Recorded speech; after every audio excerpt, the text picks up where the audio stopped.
If you're located in the West, Xiaomi might be a brand you haven't heard much about, save for the Mi Mix series making tech headlines not too long ago. But if you're in the market for a really good budget phone, Xiaomi might be worth a look in. Let me explain why.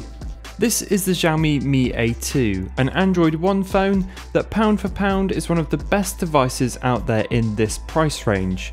Now usually I'm not one for listing off specs, but what Xiaomi have done here is really impressive. For £200-ish, you're getting a really respectable Snapdragon 660, 4GB of RAM, 64GB of onboard storage, a large 1080p screen, fast charging, a 300,000 mAh battery, and to top it all off, a dual camera setup. That's quite the spec sheet for a budget device. It's built well too. The body is made of a solid aluminium and the buttons have a good tactile response. I'm a big fan of the matte black paint job too. It's very reminiscent of the iPhone 7's black option and it's nicely done. There's room for 2 SIM cards here as well, although I'd have preferred a microSD slot, but it's still a nice feature for those that use it. Security wise, the Mi A2 has a fingerprint scanner round back and placement is bang on. The scanner is located just where your finger comes to naturally rest and it's pretty fast too. Overall, it's a solid look, but if you are looking to poke holes, the camera hump is a bit of a beast, meaning that typing on a flat surface is almost impossible. There's no water resistance, and sadly in a typical 2018 fashion, no headphone jack either. But you know what, that's okay. Considering everything else Xiaomi have done right here, I can give them a pass for those omissions. This is a nicely designed phone, and not for 1 second did it feel like I was holding a budget device.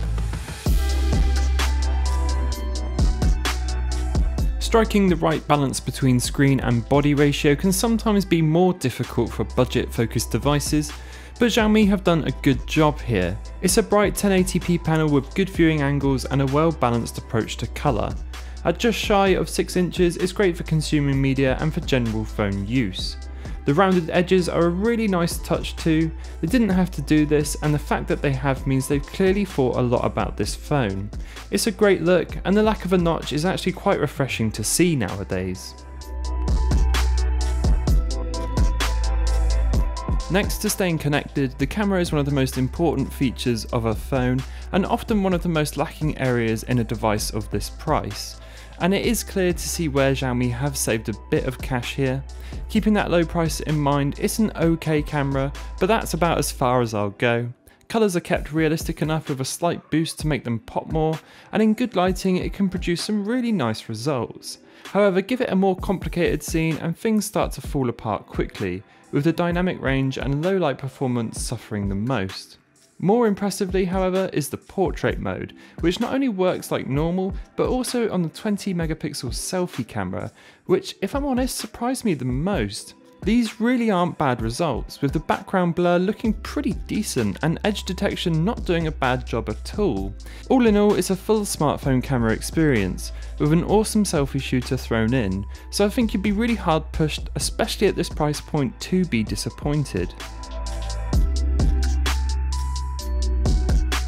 Let's talk software. This is an Android One phone, which means you're getting straight up stock on this device, and it's pretty fantastic. No doubt helped along by that 4GB of RAM, the general zippiness of this phone is great. There's very little lag across the device, and I've never found myself waiting for apps to open and close. Xiaomi phones are usually very heavily laden with the Mi UI skin, so having stock Android on here is really wonderful to see. Android One has its benefits too. It guarantees 2 years of OS updates and 3 years of security updates. This is awesome. It's usually very easy for a company to release a budget or even a flagship device and not be committed to keeping it up to date. Having the updates come directly from Google themselves mean this phone won't get left behind. If there's something worse than good or bad battery life, it's inconsistency. And unfortunately my first few days of the Mi A2 was just that, inconsistent.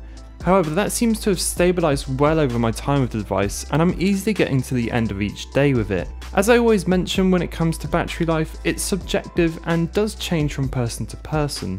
For me, there's few phones that won't get me through an entire day, and the Xiaomi Mi A2 is no different there really.